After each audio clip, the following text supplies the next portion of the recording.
పూర్తి వివరాలకు చదవండి రేపటి అక్షర శిల్పం దినపత్రికలో.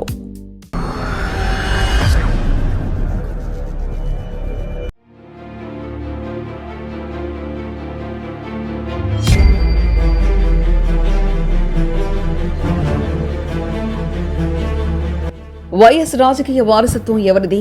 వైసీపీకి ప్రత్యామ్నాయంగా షర్మిల పార్టీ. కొత్త నేతగా వైఎస్ఆర్ మనవడు. ఇక రాజారెడ్డి వర్సెస్ జగన్మోహన్ రెడ్డి. రాజకీయ పార్టీల్లో లెగసీ కంటిన్యూ చేయడానికి అన్నా చెల్లెలు పోటీ పడుతున్నారు. ప్రధానంగా 2 తెలుగు రాష్ట్రాల్లో ఇలాంటి రాజకీయ వారసత్వంపై కుటుంబాల్లోనే విభేదాలు తలెత్తుతాయి. అయితే తండ్రి నుంచి సంక్రమించిన రాజకీయాలకు వారసుడెవరు అనేది నిర్ణయించేది నేతలు కాదు, ఆ కుటుంబం కాదన్నది మర్చిపోతున్నారు.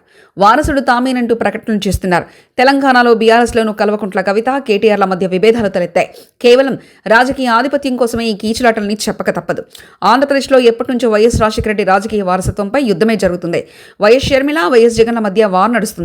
తాజాగా వైఎస్ రాజారెడ్డి వైఎస్ వారుడంటూ షర్మిల చేసిన వ్యాఖ్యలతో మరోసారి రాజకీయ వారసత్వంపై 2 తెలుగు రాష్ట్రాల్లో చర్చ జరుగుతుంది. సాధారణంగా తండ్రి మరణించిన వెంటనే రాజకీయ వారసత్వం కోసం కొందరు పోటీ పడతారు.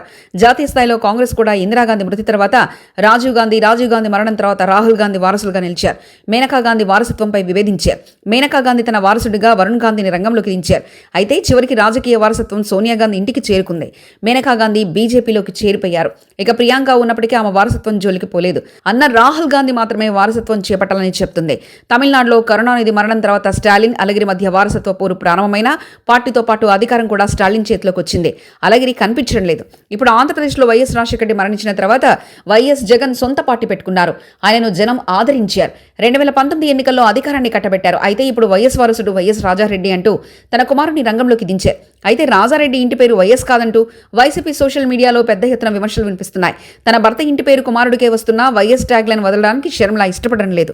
తన కుమారుడికి రాజారెడ్డి అని వైఎస్ నామకరణం చేశారంటూ గుర్తు చేసుకున్నారు.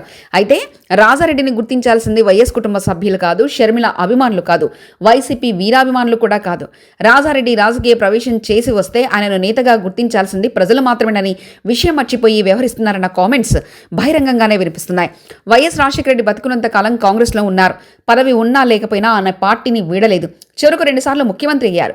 కానీ వైఎస్ జగన్ సొంత పార్టీ పెట్టుకున్న తర్వాత కాంగ్రెస్ ఓటు బ్యాంకు మొత్తం వైసీపీకి షిఫ్ట్ అయింది. అంటే వైఎస్ అభిమానులు, కాంగ్రెస్ పార్టీ నేతలు, కార్యకర్తల్లో ఎక్కువ మంది వైఎస్ వారసుడిగా నాడు జగన్ని గుర్తించారు. ఇప్పుడు కూడా రాజారెడ్డి రాజకీయాల్లో వచ్చినప్పటికీ వారసుడిగా షర్మిల ప్రకటించుకుంటే చాలదు. రేపు రాజారెడ్డి జనంలోకి వచ్చినప్పుడు ఆయనకు కనిపించే ఆదరణ, ఆయన సాధించే గెలుపులు వంటివి మాత్రమే వైఎస్ వారసుడు ఎవరనేది తేల్చనున్నాయి.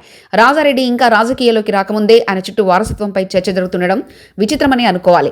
వైఎస్ షర్మిల కూడా తను గత 5 ఏళ్ల నుంచి సాధించింది రాజకీయాల్లో ఏమీ లేదని, రాజారెడ్డిని కూడా ఈ మురికి కూపంలో ఎందుకు తెస్తున్నారంటూ సోషల్ మీడియాలో వైఎస్ అభిమానులు కామెంట్లు చేస్తున్నారు. మరిన్ని కథనాల కోసం సబ్స్క్రైబ్ చేసుకోండి మీ అక్షర శిల్పం. పూర్తి వివరాలకు చదవండి రేపటి అక్షర శిల్పం దినపత్రికలో.